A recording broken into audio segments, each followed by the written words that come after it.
Astaghfirullah. Bismillahirrahmanirrahim. Assalamualaikum warahmatullahi wabarakatuh. Alhamdulillah wassalatu wassalamu ala rasulillah wa ala alihi wa sahbihi wa mawalah wa la hawla wa la quwata illa billahi wa ba'du.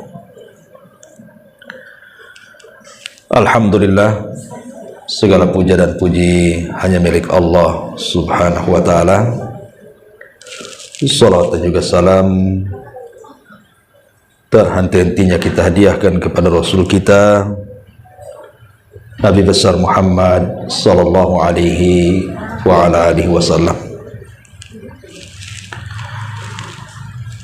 Ma'asyiral muslimat yang dimuliakan Allah subhanahu wa ta'ala, alhamdulillah di pagi ini kembali kita bisa duduk untuk bertalabul ilmi, dan pembahasan di pagi hari ini kita akan membahas tentang rahasia di balik disyariatkannya berwudu. Kita tidak hendak bicara tentang fikih wudu karena ma'ruf fikih wudu sering dibahas. Kita hanya ingin mengupas tentang syariat wudu itu dari segi yang lain, manfaat daripada wudu dari segi jasmani dan juga rohani, karena berkaitan dengan masalah tazkiyatun nafsi, membersihkan jiwa. Ma'asyiral muslimat yang dimuliakan Allah azza wa jalla, ada yang mengatakan bahwa wudu itu adalah ibadah yang merupakan kekhususan umat Islam.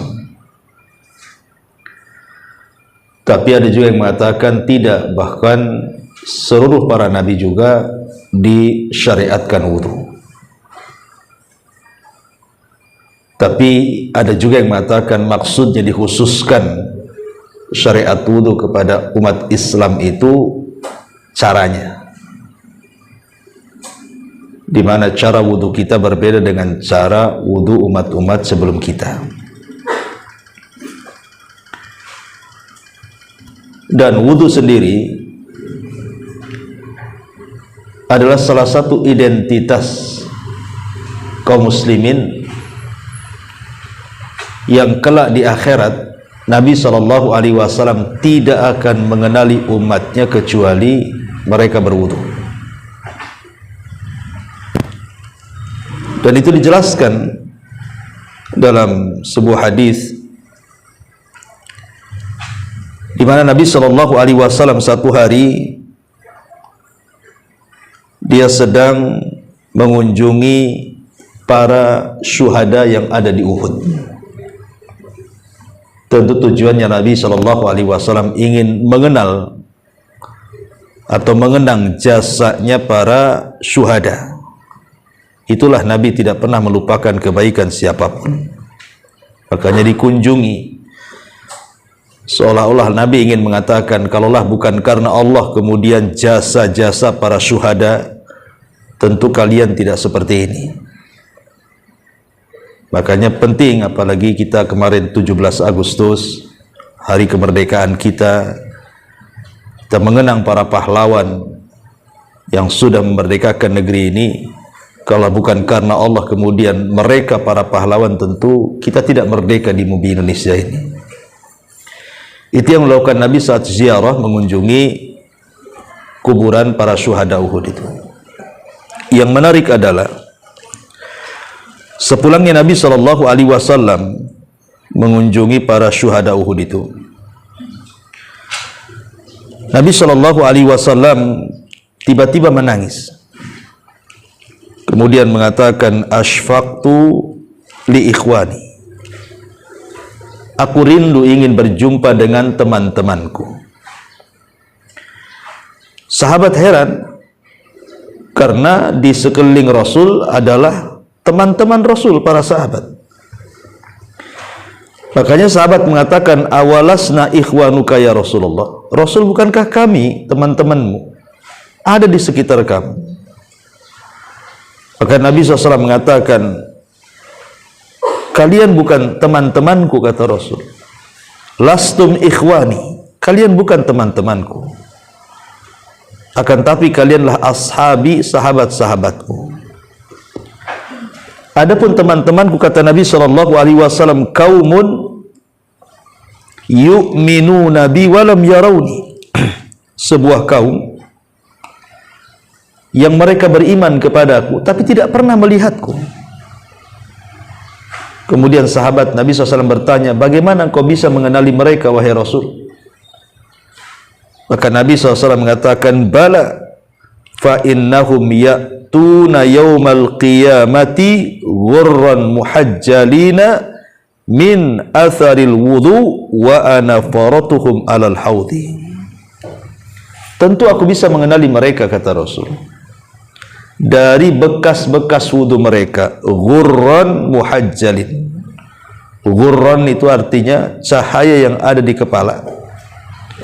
Muhajjalin, tahjil itu artinya cahaya dari ujung-ujung anggota wudu selain kepala, tangan, kaki.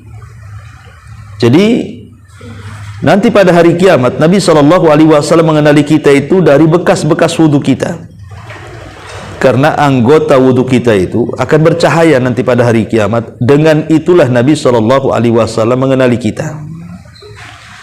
Maknanya kalau kita tidak pernah berwudu, macam mana Rasul akan kenal umatnya? Makanya wudu itu identitas.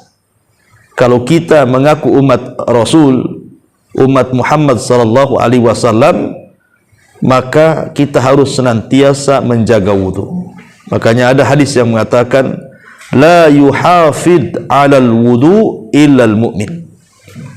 Tidak mungkin orang itu menjaga wudunya kecuali dia seorang mukmin. Kalau selain mukmin tidak mungkin menjaga wudu. Hanya orang yang berimanlah yang menjaga wudu, karena tahu wudu itu identitas masalahnya. Ma'asyiral muslimat yang dimuliakan Allah Subhanahu wa taala. Bahkan lebih daripada itu, kita cerita tentang keutamaannya dulu, Bu, ya. Baru kita nanti akan ceritakan faedah-faedahnya.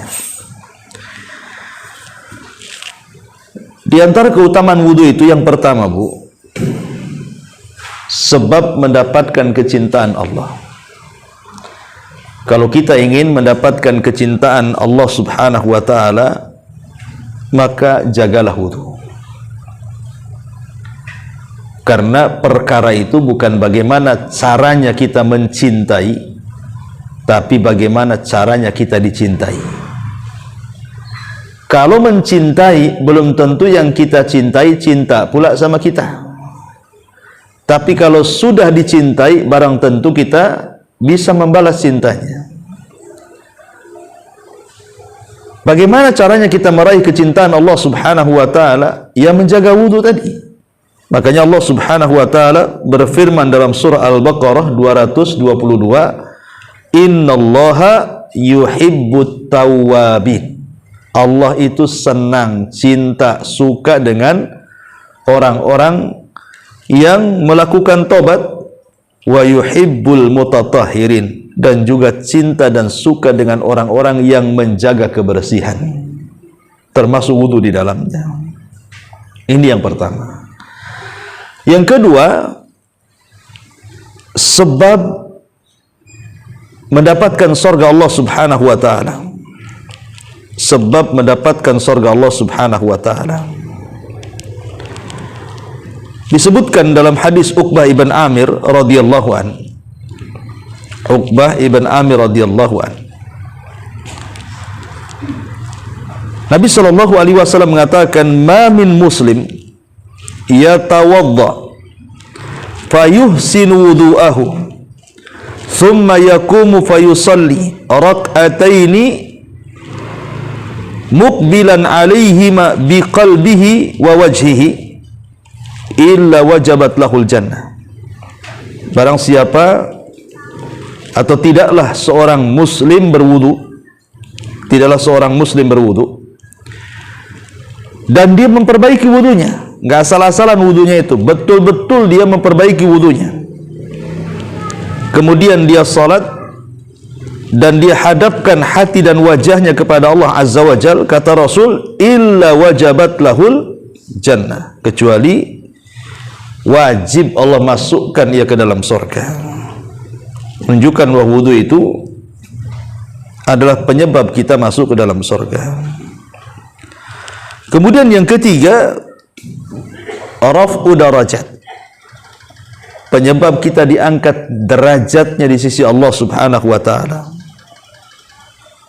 Makanya hadis Abi Hurairah radhiyallahu an, Nabi sallallahu alaihi wasallam mengatakan, ala adullukum ala ma yamhullahu bihil khataya wa yarfa'u bihi darajat. Qalu bala ya Rasulullah. Qala isbaghil wudu 'ala al-makarih wa kathratil khuta ila al-masajid wa intidharus salati ba'da shalah. Kata Nabi sallallahu alaihi wasallam, maukah ku tunjukkan kepada kalian apa-apa yang bisa menghapuskan kesalahan kalian dan mengangkat derajat kalian di sisi Allah? Sahabat mengatakan, tentu ya Rasul, apa itu yang bisa menghapuskan dosa dan mengangkat derajat itu? Maka Rasul mengatakan, sempurnakan wudumu ketika kau benci melakukannya. Boleh jadi mungkin cuacanya lagi dingin, kita malas wudu, kata Rasul, sempurnakan wudumu walaupun kau benci untuk melakukannya. Kemudian biasakan melangkahkan ke masjid dan menunggu sholat setelah sholat. Dari sini menunjukkan bahwa di antara sebab diangkatnya derajat kita adalah berwudu. Kemudian yang keempat, dan ini yang luar biasa, adalah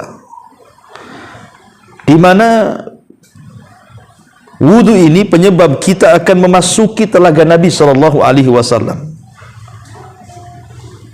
Ingat, setiap nabi itu dianugerahi telaga. Setiap nabi itu dianugerahi telaga. Dan telaga ini kelak di akhirat itu menentukan seseorang haus dan tidaknya ketika berdiri di tengah-tengah padang mahsyar yang matahari diletakkan 1 mil di atas kepala dengan keringat bercucuran. Karena siapa yang minum dari telaga itu, lam yadma abada, tidak mungkin haus selamanya. Lah orang-orang yang berwudu itu, mereka ada kesempatan minum dari telaga Nabi sallallahu alaihi wasallam.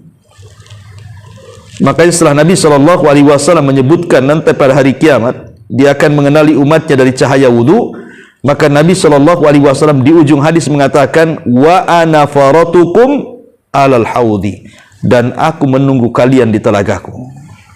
Subhanallah. Maka berwudu ini penting, walaupun hanya dalam rangka memperbaharui saja. Pamannya ibu masih belum batal sih, pamannya duhur, ibu sudah wudu, belum batal sampai asar. Apa salahnya memperbaharui wudu? Kan ada baiknya juga. Walaupun ibu tidak batal, karena termasuk sunnah Nabi sallallahu alaihi wasallam itu berwudu untuk setiap 1 kali sholat, walaupun belum batal. Itu sunnah hukumnya. Tajdid al-wudu namanya ya, memperbaharui wudu. Kemudian yang nomor 5, takfirul khotoya. Wudu itu bisa menghapuskan kesalahan-kesalahan kita. Yang namanya hidup tubuh ya.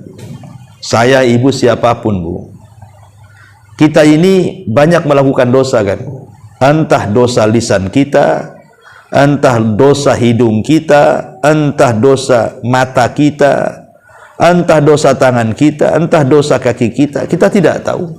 Setiap hari itu pastilah kita ini melakukan dosa dari anggota-anggota badan kita itu. Tetapi Nabi sallallahu alaihi wasallam kemudian mengajarkan kepada kita, setiap kita berwudu itu akan merontokkan setiap kesalahan. Jadi kalau kita membasuh tangan, maka kesalahan yang di tangan akan luntur. Apabila membasuh wajah, maka kesalahan yang ada di wajah termasuk ya mulut, hidung, kemudian mata di wajah itu juga akan gugur kesalahannya. Kemudian termasuk juga di kepala, ketika kita mengusap kepala akan gugur kesalahan yang ada di kepala. Termasuk juga saat mencuci kaki akan gugur kesalahan yang ada di kaki. Dan ini luar biasa. Ya, bisa menggugurkan banyak kesalahan setiap harinya. Karena setiap harinya juga kita juga banyak melakukan dosa kan, Bu. Maka dengan sering berwudu, maka kesalahan itu bisalah kita kemudian buang sedikit demi sedikit. Kita gugurkan dengan cara berwudu. Nabi sallallahu alaihi wasallam mengatakan dalam sebuah hadis, man tatahhara fi baitihi thumma masya ila baitin min buyutillah liyaqdiya faridatan min faraidillah kanat khutuwatahu ahadahuma takhuttu khati'atan wal ukhra tarfa'u darajatan. Barang siapa yang sudah berwudu di rumahnya, kemudian dia berangkat ke masjid untuk melaksanakan solat wajib, maka setiap langkah-langkahnya akan menghapuskan kesalahan dan yang lainnya mengangkat derajat. Dan dalam hadis yang lain, man tawadda'a nahwa wudu'i hadha thumma shalla rak'ataini la yuhadditsu fihi ma nafsahu ghafarallahu lahu ma taqaddama min dhanbi. Barang siapa yang berwudu seperti wuduku ini, kemudian sholat 2 rakaat, dia tidak bicara dari wudu ke sholat itu kecuali Allah akan ampuni dosa-dosanya.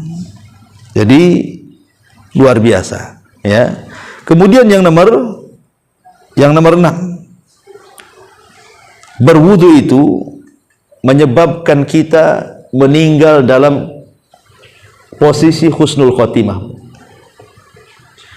Kalau Allah subhanahu wa ta'ala takdirkan ibu tidur malam, kemudian pagi tak bangun lagi, alias mati, maka ibu itu meninggal di atas fitrah. Meninggal di atas fitrah, husnul khotimah. Dan itu dijelaskan dalam hadis Bara ibn Azib radhiyallahu an.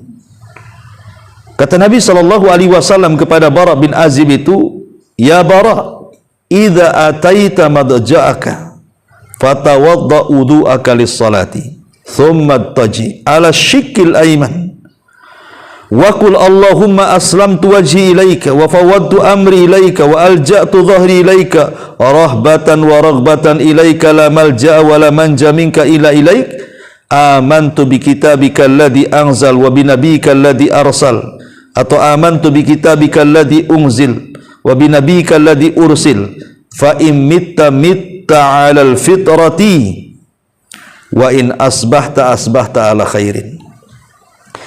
Kata Nabi SAW kepada Bara bin Azib, ya Bara, kalau engkau hendak menuju pembaringanmu, mau tidur gitu ya, berwudu, kemudian baca doa. Kalau seandainya engkau nanti bangun di pagi hari, maka bangun di atas kebaikan. Tapi kalau Allah takdirkan kau mati, mata ala fitratin, engkau mati di atas fitrah, artinya mati di atas Islam.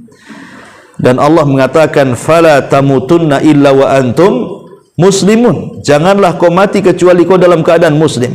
Bahkan Nabi Yusuf alaihi salam sampai berdoa, tawaffani musliman wa alhiqni bis salihin, ya Allah wafatkan aku dalam kondisi muslim dan libatkan aku bersama orang-orang baik.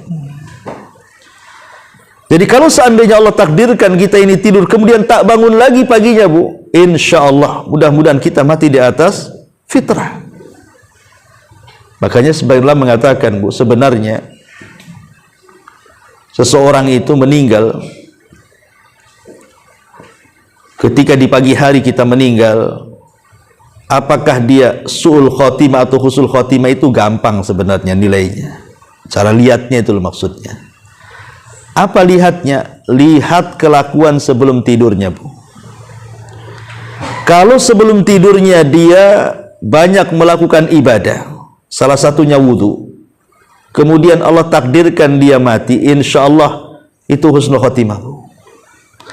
Tapi kalau sebelum tidurnya ibu maksiat kepada Allah Azza wa Jal, bermaksiat kepada Allah, sebelum tidurnya ibu malah pegang handphone, begibah pula di handphone, ataupun kemudian kelayapan ke sana kemari, tidak jelas yang dituju, atau jelas-jelas maksiat kepada Allah Azza wa Jal, kemudian tidur, kemudian tak bangun lagi, dipastikan sul khotimah tuh orang kayak gitu tuh. Makanya wudu sebelum tidur itu penting, karena itu menentukan bangunnya kita itu dan juga matinya kita. Kalau seandainya Allah bangunkan, berarti bangun di atas kebaikan, Bu. Tetapi kalau kita diwafatkan, wafat di atas fitrah. Makanya di antara salah satu faedah wudu yang ke-8 adalah bisa menghilangkan ikatan setan. Yang ke-7 ya, Bu. Jadi bisa mengurai ikatan setan. Setiap malam itu, setiap malam. Saya, ibu atau siapapun itu kalau mau tidur biasa nih didatangi setan, Bu. Cuman tak nampak setannya. Kalau nampak tak bisa tidur, Ibu. Ya. Jadi setan itu datang bawa tali itu, Bu. Kemudian tengkuk kita lah diikat sama setan. Ingat, setan itu tidak bisa menguasai ubun-ubun depan. Setan itu hanya bisa menguasai tengkuk belakang. Bahasa saya, otak itu ada dua, Bu. Ada otak depan, ada otak belakang. Kalau orang barat mengistilahkan otak kiri sama kanan. Kalau kita otak depan dengan belakang. Otak depan itu disebut ubun-ubun, otak belakang itu disebut tengkuk namanya. Ya. Ubun-ubun itu tidak bisa dikuasai. Makanya Al-Quran sendiri menceritakan ketika iblis bersumpah untuk menggoda anak Adam, dia hanya bisa menggoda dari arah kiri, kanan, depan, belakang. Atas tidak. Atas tidak bisa digoda oleh setan, maksudnya ubun-ubun. Karena ubun-ubun itu di tangan Allah Azza wa Jalla. Tapi setan bisa mengganggu kepala kita itu hanya dari tengkuknya saja. Dengan cara apa? Ya'qidu syaitan ala qafiyati ahadikum idh huwa nam.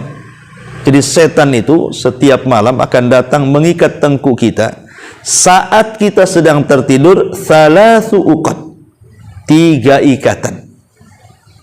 Jadi setan tiap malam bawa tambang tuh untuk ngikat tengkuk ibu tuh. Lah 1 kali ikatan, setan itu akan bernyanyi itu. Nyanyinya gimana tuh?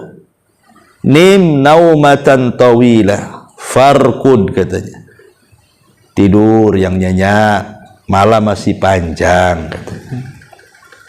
Kemudian diikat lagi 2 ikatan, ngomong gitu lagi. Tidur masih panjang. Padahal ada subuh tuh, Bu. Ya, dibilang tidur masih panjang aja tuh. Tidur terus, tidur. Sampai 3 ikatan tuh. Jadi betul-betul sama setan itu dinina bobokkan kita supaya kalau bisa jangan bangun kecuali selepas subuh. Tetapi barang siapa yang dia bangun sebelum subuh atau sepertiga malam dia bangun, kemudian dia berzikir kepada Allah Azza wa Jalla, membaca doa setelah tidur, alhamdulillahilladzi ba'da ma amatana wa ilaihin nusyur. Kemudian kita berwudu, kemudian kita sholat, maka semua 3 ikatan itu akan hilang, Bu. Dengan berzikir hilang 1 ingatan, dengan berwudu hilang dengan berzikir hilang 1 ikatan, dengan berwudu hilang 2 ikatan, dan dengan sholat hilanglah 3 ikatan, semuanya hilang. Kemudian Rasul mengatakan, kalau sudah hilang ikatan-ikatan setan itu, maka dia di pagi harinya itu nasyitun thayyibun nafsi. Dia akan semangat hidupnya dan jiwanya akan bersih. Hidupnya akan semangat, jelas tujuan hidupnya untuk apa, dan dia pun menjadi semangat betul-betul karena jiwanya itu bersih.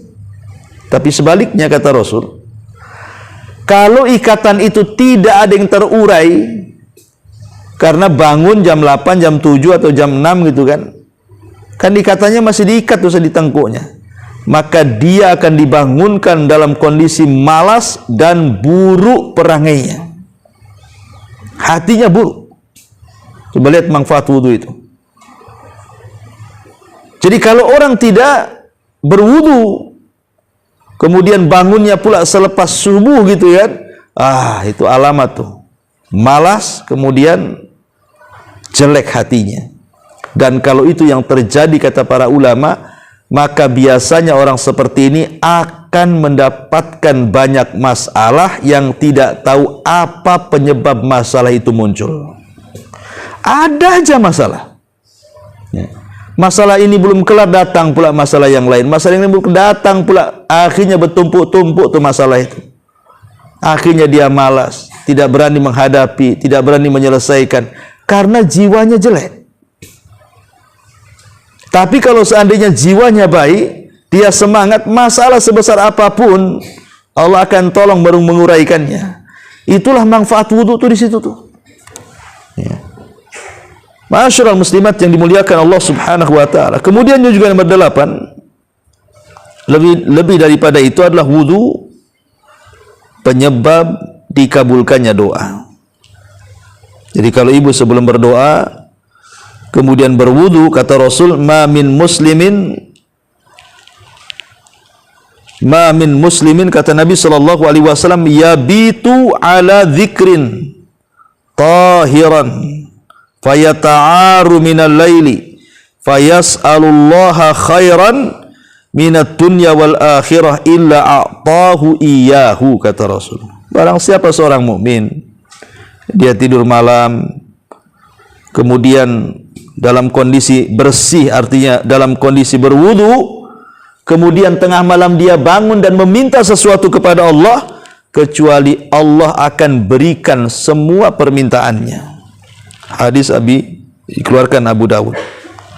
Lihat bagaimana keutamaan wudu begitu dahsyatnya dijelaskan oleh hadis-hadis Nabi sallallahu alaihi wa ala alihi wasallam.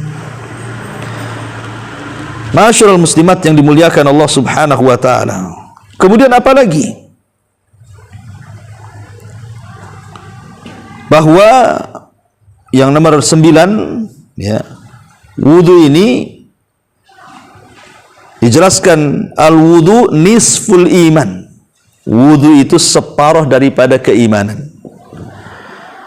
Dan itu disebutkan dalam hadis Abi Malik al-Ash'ari radhiyallahu an, Rasul mengatakan at-tuhuru syatrul iman, bahwa kebersihan itu separuh dari keimanan. Separuh keimanan, artinya iman itulah yang bisa menjaga kehidupan kita. Kita ini tidak melakukan maksiat itu karena ada iman. Karena orang bermaksiat itu hilang imannya. Sehingga kalau seandainya kita berwudu, minimalnya menjaga keimanan separuh kita itu, dan tidak sampai hilang total gitu ya. Dan yang terakhir tentunya wudu sendiri adalah dalam rangka al-iqtida. Iqtida itu artinya mencontoh Nabi sallallahu alaihi wasallam. Nah, inilah diantara fadilah wudu. Taib. Kita masuk kepada manfaat wudu. Ma'asyiral muslimat yang dimuliakan Allah Subhanahu wa taala.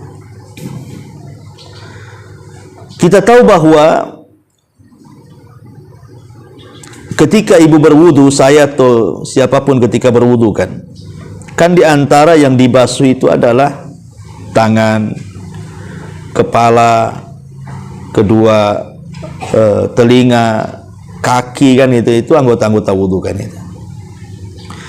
Manfaatnya apa sebenarnya? Manfaatnya itu loh apa membasuh-basuh tuh. Kita ambil manfaat di akhirat dulu. Ma'asyiral muslimat yang dimuliakan Allah Azza wa Jalla, ada sebagian ulama itu ingin mengungkap rahasia di balik wudu itu. Di antara manfaat di akhiratnya adalah ketika ibu ini mencuci kedua tangan atau mencuci tangan lah sebelah kanan gitu ya, ketika berwudu ibu mencuci sebelah tangan yang kanan dulu baru kiri kan, seolah-olah dia ingin mengatakan kepada Allah Azza wa Jalla, ya Rabb, semoga nanti kelak pada hari kiamat ketika catatan-catatan amal itu diterbangkan, aku bisa mengambil dengan tangan kananku ini, sehingga dengan itulah aku mendapatkan hisab yang mudah. Lah ketika kita membasuh tangan kiri pun juga sama, semoga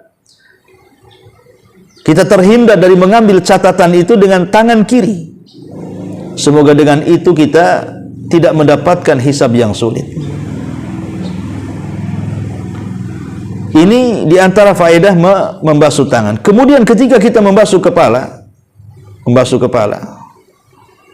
seolah-olah kita mengatakan kepada Allah, ya Allah, haramkan kepalaku dari api neraka, dan jagalah isi kepalaku. Jadi ketika membasuh kepala, seolah kita meminta kepada Allah agar kepala kita ini dihindarkan dari api neraka dan dijaga isi kepala kita ini, supaya tidak terkena banyak syubhat yang akhirnya menyesatkan kita.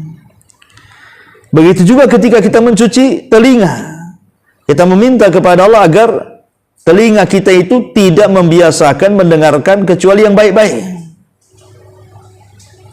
Begitu juga ketika kita berkumur-kumur, kita meminta kepada Allah mudah-mudahan lisan ini tidak mengucapkan kecuali kalimat yang baik. Begitu juga ketika kita mencuci kaki, kita berharap bahwa kaki yang kita cuci ini betul-betul ditetapkan ketika melangkah di titian Shiratal Mustaqim. Itu rahasia manfaat wudu yang tersembunyi kan untuk kelak hari kiamat. Adapun manfaat dari segi kesehatan sudah jelas lah kan Bu, ya, ditinjau dari apapun, dari medis, kedokteran, wudu ini luar biasa. Sebelum ada kita ini diperintahkan ataupun dianjurkan kemarin waktu corona kan Bu, kita disuruh mencuci tangan. Islam loh sudah 14 abad yang silam loh menyuruh kita untuk mencuci tangan. Saat berwudu bahkan 5 kali sehari kita mencuci tangan itu. Kemudian juga kalau kita juga melihat secara medis, konon katanya kan banyak bakteri-bakteri yang ada di mulut kita ini. Kalau kita kemudian berkumur-kumur, makanya kenapa berkumur-kumur itu dengan cara madmadah Bu? Madmadah itu kan bukan hanya memasukkan air ke mulut kemudian ditumpahkan lagi, tidak. Tetapi betul-betul dimadmad, dikumur-kumur atau digerak-gerakkan supaya air itu menyentuh langit-langit lisan atas, bawah, kemudian kotoran-kotoran gigi itu supaya keluar kan Bu. Ya, karena manfaatnya tadi. Ya, bisa mengobati penyakit macam-macam. Ya, entah kanker mulut, entah apa gitu ya, dalam penyakit-penyakit medis itu. Begitu juga hidung kan, biasanya kan bakteri sering masuk tuh ke hidung tuh. Akhirnya jadi flu dan yang lainnya. Maka ketika mencuci hidung, lubang hidung pun dengan cara menyedot sedikit ke atas gitu kan, itu juga bisa membersihkan dari segala bakteri. Bahkan saya pernah terbaca itu ada seorang mu'alaf itu dia masuk Islam gara-gara meneliti wudu. Masuk Islamnya itu gara-gara meneliti wudu. Baru sampai ke mencuci hidung, dia sudah yakin bahwa wudu ini adalah syariat. Akhirnya dia bersyahadat.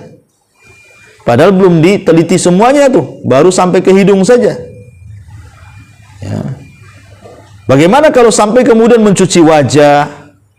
Ya, bahkan katanya terbaca dalam kitab fikih itu juga di antara manfaat kesehatan wajah ketika dibasuh satu hari dalam 5 kali dalam satu hari itu bisa mengurangi kerutan-kerutan loh, bisa mengurangi penuaan gitu bahasanya. Kalau ibu rajin wudu gitu, kencang lah Bu, nggak perlu silikon sana silikon sini. Ya. Banyak wudu saja. Ya. Jadi ini kita harus yakin karena ini kan perintah ilahi. Memang Allah Subhanahu wa Ta'ala yang menghendaki itu loh. Jadi itu kecantikan alami namanya kan. Ini kecantikan lewat media syariat. Cukup banyak wudu saja, tapi wudunya yang benar, jangan asal wudu kan itu. Betul-betul wudunya itu juga ikhlas, mencari pahala, keredhaan. Nanti Allah Subhanahu wa Ta'ala akan berikan ganjaran yang banyak. Selain daripada itu juga kesehatan. Bahkan saya pernah terbaca buku apa namanya, dahsyatnya terapi wudu gitu judulnya kalau nggak salah tuh. Saya terbaca, ada lama saya baca buku itu. Itu katanya bisa melancarkan peredaran darah Bu. Jadi bisa melancarkan peredaran darah. Bahkan ada seorang ulama, saya lupa namanya. Jadi dia menjelaskan, semenjak aku merutinkan wudu, setiap aku membasuh kepala dengan air saat wudu itu bisa menguatkan hafalan. Jadi ada ulama yang mengatakan, setelah aku mendawamkan berwudu, setiap aku batal aku wudu lagi, katanya. Alhamdulillah, katanya, hafalanku tidak pernah hilang. Hafalanku tidak pernah hilang. Tapi ibu kan beda. Kalau ibu itu berwudu justru hilang hafalannya karena memang nggak punya hafalan kan, Bu. Jadi apa yang mau tahan di kepala, hafalan pun tak punya kan itu. Jadi itu sampai ulama seperti itu. Semenjak aku mendapatkan wudu, mantap hafalannya, katanya. Jadi saya terbaca dalam kitab dahsyatnya terapi wudu itu bisa melancarkan peredaran darah. Artinya kan kalau sudah melancarkan peredaran darah kan kemana-mana, Bu. Jadi kerjanya ke jantung menjadi optimal kan gitu ya.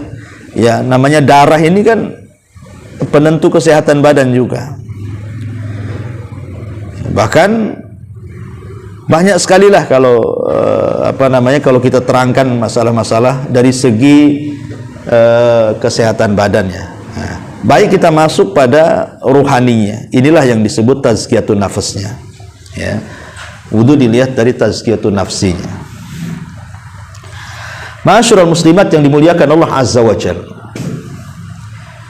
Dalam sebuah hadis Nabi SAW mengatakan, "Idza ghadiba ahadukum falyatawadda." Apabila salah seorang di antara kalian sedang emosi, sedang marah, ya, kata Nabi SAW, berwudu. Rupanya wudu itu bisa mengurangi emosi, Bu, bisa mengurangi perasaan marah. Kenapa demikian? Alasannya karena marah itu dari setan, dan setan itu tercipta dari api, dan api itu hanya bisa dipadamkan dengan air. Makanya ketika seseorang berwudu, hakikatnya sedang memadamkan bara api syaitan, sehingga hati yang tadinya bergejolak marah emosi itu pelan-pelan menjadi redam. Itu kan tazkiyatun nafasnya di situ, yang bisa membersihkan, menjernihkan hati yang tadinya kalut, emosi, marah, wudu. Makanya kalau ibu lagi marah sama suami, wudu. Masih marah lagi, wudu lagi, sampai habis tuh satu bak mandi. Kata Nabi SAW, apabila sedang berdiri marahnya, duduk, kan itu ya. Apabila sedang duduk masih marah, baring. Apabila baring juga masih marah, wudu. Nah, ini wudu, penentu nih, terakhir wudu. Kemudian sholat. Jadi salah satu terapi orang sedang emosi itu berwudu. Maka ini bisa menjernihkan hati wudu ini. Ini dari segi tazkiyatun nafasnya. Kemudian juga yang kedua, hadis yang tadi saya baca, Bu. Hadis dari Abu Hurairah radhiyallahu an. Nabi SAW mengatakan, "Ya'qidu syaitan ala qafiyati ra'si ahadikum idza huwa nam thalatha uqadin." Jadi setan itu mengikat tengkuk salah seorang di antara kalian apabila tertidur 3 ikatan.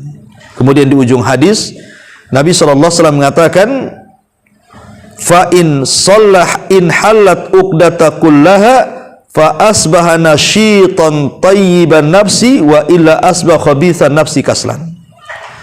Kalau dia kemudian bangun dan dia berzikir, kemudian berwudu, kemudian sholat, apa kata Nabi? Maka ketika hilang semua ikatannya, maka di pagi hari dia akan merasa semangat dan kesegaran yang menenteramkan jiwa. Namun bila dia tidak melakukan seperti itu, maka pagi harinya jiwanya merasa tidak segar dan menjadi malas beraktivitas. Nah, di sini tazkiyatun nafasnya juga yang kedua. Ya, jadi dengan berwudu tadi selepas bangun tidur, itu jiwa akan bersih. Ketika jiwa akan bersih, ini tenang hatinya sehingga semangat hidupnya. Jadi adalah tujuan hidup dia satu hari itu untuk apa dia tahu. Dan itu bisa kita rasakan, Bu. Bahkan saya pernah merasakan juga. Kalau kita tidur sedikit di malam hari, Umpamanya tidur jam 11 gitu, bangun jam 3. Ya. Kemudian mungkin diantara ibu ada yang tahajud atau baca Quran atau dzikir itu bukan. Memang agak ke subuh itu ngantuk-ngantuk dikit kan Bu. Tapi nanti pagi harinya itu selepas subuh tuh, kemudian ibu nyapu, ngepel atau nyiram aktivitas itu, rasanya tidur yang sedikit di malam hari itu tidak mempengaruhi kesehatan badan ibu. Tapi coba ibu ini tidur umpamanya kan jam 11, bangun subuh, kemudian sholat subuh, kemudian habis subuh tidur lagi, bangun jam 9. Itu kan udah cukup-cukup tuh tidur itu bukan? Mulai jam 11 bangun jam 9 kan?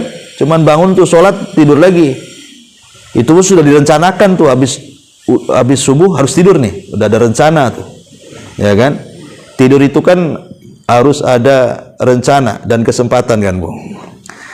Nah, kemudian bangun jam 9, ibu rasakan badan ibu seperti apa tuh? Pasti sakit-sakit badan, bawaannya ngantuk aja tuh, padahal udah lebih-lebih tuh jamnya tuh. Ah, itu bisa kita rasakan seperti itu. Dan memang ini kan obat nabawiyah namanya, tibun nabawi. Walaupun kita kurang tidur semalam hanya 2 jam, 3 jam gitu kan. Tapi kita berhasil melepaskan ikatan-ikatan setan itu. Kemudian kita bangun di pagi hari, rasanya semangat aja hidup tuh. Ya paling nanti ngantuk-ngantuknya kalau udah dekat-dekat duhur gitu kan. Nah, itulah di situ ada kailulah, sunnah tidur siang. Ya. Jadi nomor 2 dari segi tazkiyatun nafasnya wudu ini bisa menjernihkan hati, memberikan semangat hidup sehingga tidak malas. Dan tadi saya katakan, sebagian ulama mengatakan bahwa dia akan mampu mengurai banyak masalah pada hari itu. Dia akan bisa mengurai banyak masalah walaupun banyak masalah hari itu. Dengan cara tadi mengikat uraian setan. Karena kalau hati tenang, enak kita menghadapi masalah. Tapi kalau hati itu ruwet, riwuh, itu sulit menghadapi masalah. Ya. Ma'asyiral muslimat yang dimuliakan Allah Azza wa Jalla. Bahkan ada hadis Nabi SAW mengatakan ketika kita memakan daging unta.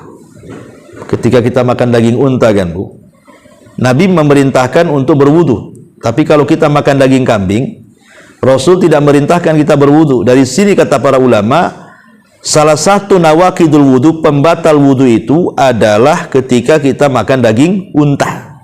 Dan tidak batal wudunya kalau kita makan daging kambing. Apa alasannya? Karena unta itu tabiatnya tercipta dari setan. Unta itu tabiatnya tercipta dari setan. Sehingga bawaannya panas, ya kan? Bawaannya, ya tahulah setan bawa ibu kemana kan itu. Nah, dengan kemudian berwudu setelah makan daging unta, di situ manfaatnya apa? Ya tadi supaya meredamkan hati yang sudah makan daging yang tercipta dari tabiat setan tadi. Ma'asyiral muslimat yang dimuliakan Allah Subhanahu wa taala. Bahkan yang lebih daripada itu, tazkiyatun nafasnya adalah kalau ibu selepas wudu kemudian berdoa, kan selepas wudu itu kan ada doa Bu. Apa doanya? Kata Nabi SAW, man tawadda'a fa ahsanal wudu thumma qala. Barang siapa yang berwudu kemudian dia perbaiki wudunya tuh. Kemudian dia berdoa selepas wudu, asyhadu an la ilaha illallah wahdahu la syarikalah wa asyhadu anna Muhammadan abduhu wa rasuluh. Allahumma ij'alni minat tawabina waj'alni minal mutatahhirin. Futihat lahu thamaniyatu abwabil jannah yadkhulu min ayyiha sya'a. Kata Rasul, kemudian dia berdoa, aku bersaksi tidak ada sesembahan yang berhak disembah kecuali Dia, dan aku bersaksi Muhammad adalah hamba dan Rasulnya. Ya Allah, jadikan aku termasuk hamba-hambamu yang bertobat, dan jadikan aku termasuk hamba-hambamu yang senantiasa bersuci. Maka kalau kita membaca doa ini, Allah akan buka padanya 8 pintu sorga, dan ia boleh masuk dari 8 pintu sorga yang ia kehendaki. Pendek tapi luar biasa.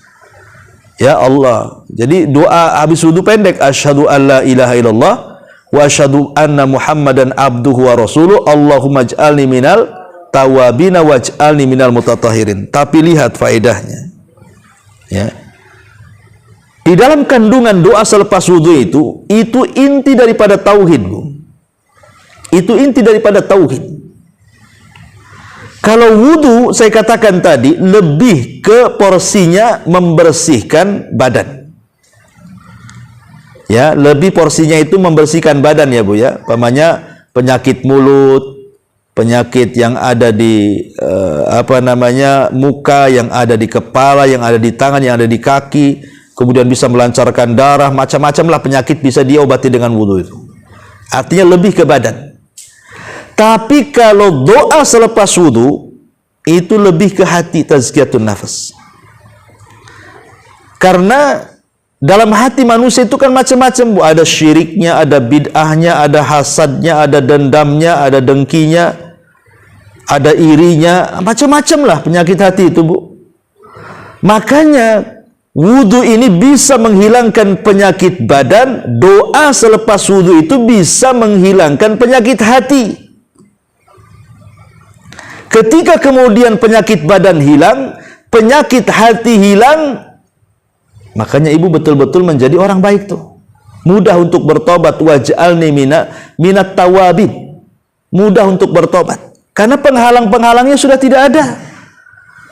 Orang itu kalau susah bertobat itu kan karena ada penyakit hatinya ataupun ada penyakit badannya. Ketika dua-duanya sudah hilang tuh, penyakit badan sudah hilang dengan wudu, penyakit hati hilang dengan doa selepas wudu, berarti mudah dia untuk bertobat. Makanya para ulama ketika memberikan syarahan kepada doa selepas wudu, mereka mengatakan walamma kanati taubatu taharatul batini an adrani dzunubi wal wudu'u taharatul zahir anil ahdatsil mani'ati minat taqarrubi ilaihi ta'ala nasabal jam'u bainahuma fa idza fa'ala dzalik futihat abwabul jannah ats-tsamaniyah. Ketika tobat itu membutuhkan kebersihan hati.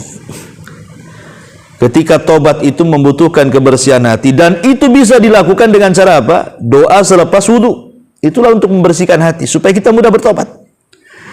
Dan ketika kemudian wudu sendiri adalah bisa membersihkan kotoran-kotoran badan, apabila dijumpakan bersihnya badan dan hati, maka orang itu mudah untuk melakukan tobat dan mendekatkan diri kepada Allah Azza wa Jalla. Disitulah letak tazkiyatun nafasnya. Ya, walaupun wudu sendiri tadi saya sudah katakan ada dari sisi tazkiyatun nafasnya ada, tapi porsinya lebih banyak kepada membersihkan badan.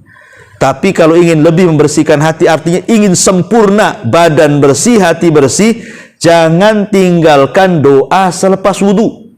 Jangan. Sayang gitu kan, karena banyak di antara kita itu yang melalaikan doa selepas wudu. Dia hanya mementingkan kebersihan badan, tapi bersihnya hati tidak. Padahal justru doa selepas wudu pun tak kalah pentingnya dengan wudunya tuh. Karena beda manfaatnya. Kalau wudu membersihkan badan, kalau doa selepas wudu membersihkan hati.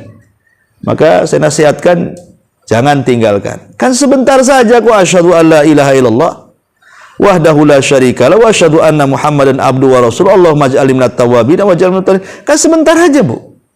Tapi lihat manfaatnya. Luar biasa. Ya. Ma'asyiral muslimat yang dimuliakan Allah Subhanahu wa taala, inilah di antara manfaat wudu ditinjau dari segi tazkiyatun nafas. Baik, sampai di sini, Bu. Kita buka tanya jawab saja. Silahkan kalau ada yang mau bertanya. Ya, tafadhali.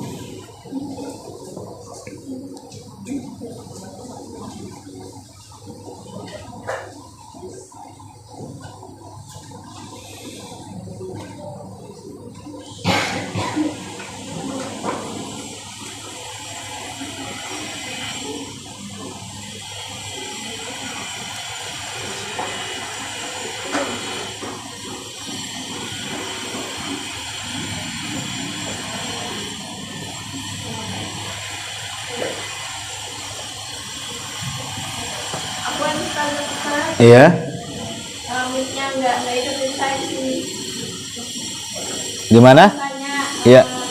kalau wudunya itu untuk wudhu itu ada yang bilang boleh, ada yang bilang tidak, itu gimana Ustaz? Hukum wudhu dalam toilet. Ya.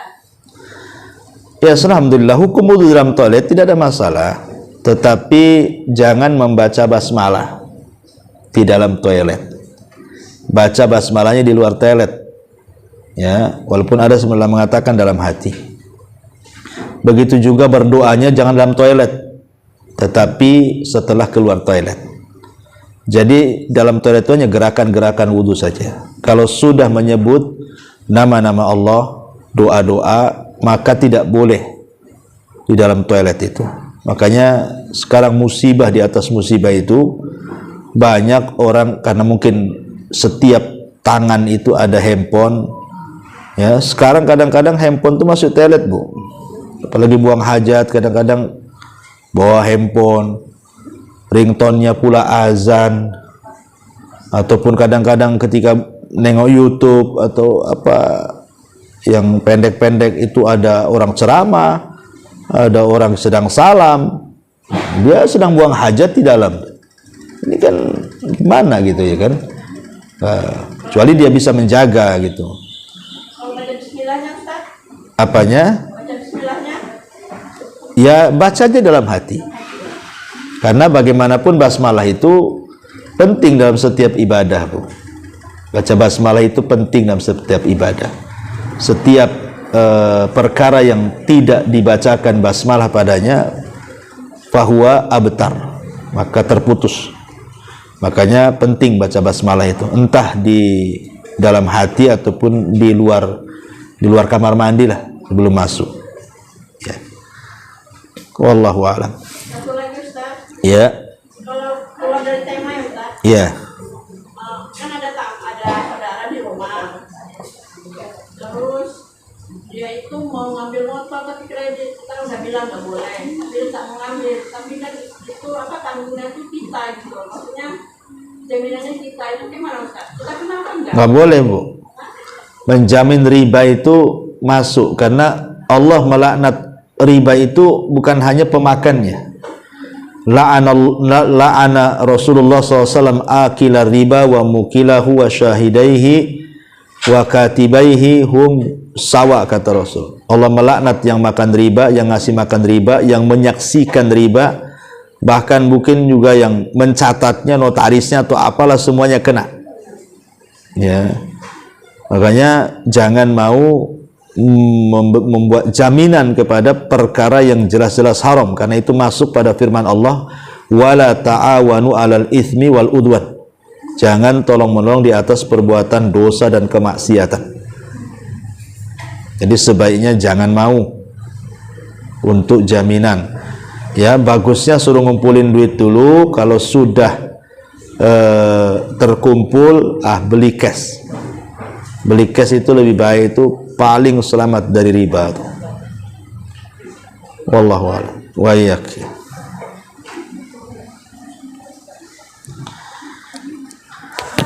Iya.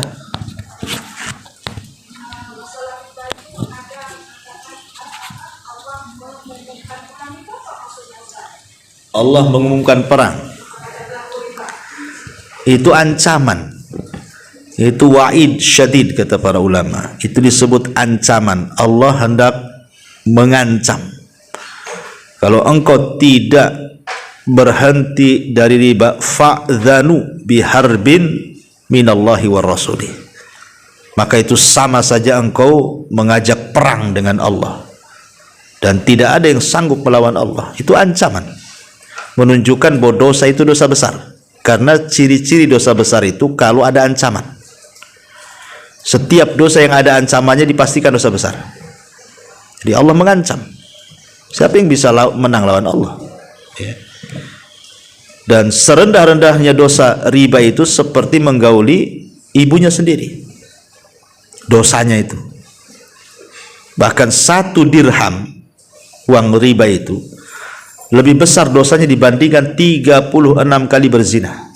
Dalam hadis yang sahih seperti itu. Jadi mengeri riba itu. Bahkan nanti pada hari kiamat, kalau dia dibangkitkan, dia seperti orang kesurupan. Seperti orang kesurupan, gak bisa berdiri, Bu. Pada hari kiamat tuh tidak bisa berdiri dia. Taulah orang kesurupan kan guling sana guling sini. Orang pemakan riba itu nanti kalau dibangkitkan seperti itu, naudzubillah. Seperti kesurupan. Makanya Allah mengatakan alladzina ya'kuluna riba la yakumuna illa kama yakumul ladzi yatakhabbathu syaitanu minal mas. Para pemakan riba di dunia itu mereka tidak akan berdiri kecuali seperti orang yang kesurupan setan. Nah, itu kan ngeri, ya. Jadi sebisa mungkin lah. Ya memang kita tidak bisa menghilangkan riba 100% dalam kehidupan kita, karena memang riba sendiri kan sudah melingkari kita. Tidak ada di antara kita kecuali pasti ada uang di bank. Tidak mungkin ibu nggak nyimpan uang di kasur kan bu? Pasti digondol orang, dan yang gondolnya orang dalam biasanya. Itu kalau ya sekarang semua sudah pakai rekening. Kadang-kadang kita memang bank syariah, tapi kadang-kadang yang ditransfer bukan syariah, atau yang ngirim juga bukan syariah, macam-macam lah. Tapi yang namanya sebuah kemungkaran kalau tidak bisa dihilangkan 100%, minimal dikurangi lah. Ya, jangan terlalu dalam gitu. Apalagi riba sendiri sekarang memang hampir semua ya dikepung oleh riba itu. Sampai riba itu ke pagar-pagar rumah sudah riba, Bu. Sampai ke pohon mangga ada riba. Coba saja Bu, nanti ada pengumuman silahkan pinjam dengan buka sekian, cetek taruh di pagar ibu. Bayangkan riba ada di pagar Bu, ada di pohon pisang, pohon mangga, semua ada. Itu.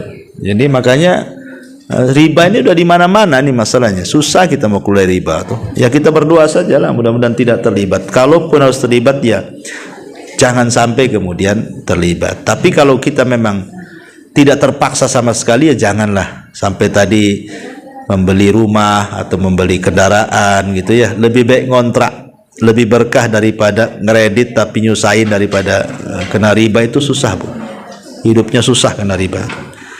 Wallahu a'lam. Ya.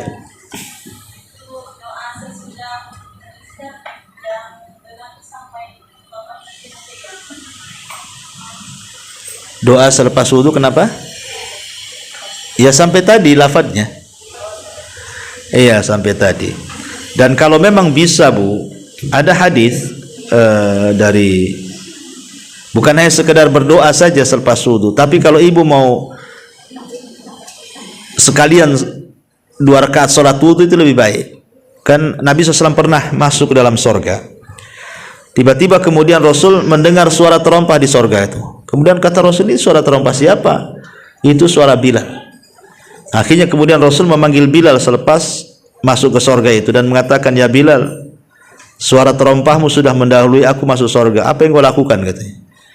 Maka Bilal, tidak ada kecuali aku berwudu dan aku senantiasa menjaga wudu. Selepas itu aku senantiasa menjaga 2 rakaat sholat wudu, ya sholat sunnah wudu. Jadi Bilal itu dalam hidupnya tidak pernah dia batal wudu. Setiap batal wudu lagi, siap batal wudu lagi. Itu Bilal tuh. Dia jaga betul-betul wudunya itu. Dan lebih daripada itu setiap wudu dia sholat, setiap wudu dia sholat. Subhanallah, lihat sampai sandalnya Bu masuk surga. Padahal sandal ibu lebih baik daripada sandal Bilal, lebih mahal lagi. Tak tahu masuk surga tak. Tapi lihat Bilal luar biasa. Jadi sholat sunnah wudu, ya tentu sholat sunnah wudu dilakukan sebelum kering wudunya. Air wudunya sebelum kering kita sholat, ya bukan wudu pagi sholat sunnah wudunya malam. Ya, jadi ya wudu langsung sholat. Itu lebih baik lagi. Jadi keutamanya banyak kan. Dalam wudu ada keutamaan, doa selepas wudu ada keutamaan, sholat lagi wudu banyak lagi keutamaannya. Ya, wallahu a'lam Bu. Saya kira sampai di sini karena jam 10 saya ada kajian di luar. Subhanaka bihamdika asyhadu an la ilaha illa anta astaghfiruka wa atubu ilaik. Allahu ta'ala. Assalamualaikum warahmatullahi wabarakatuh.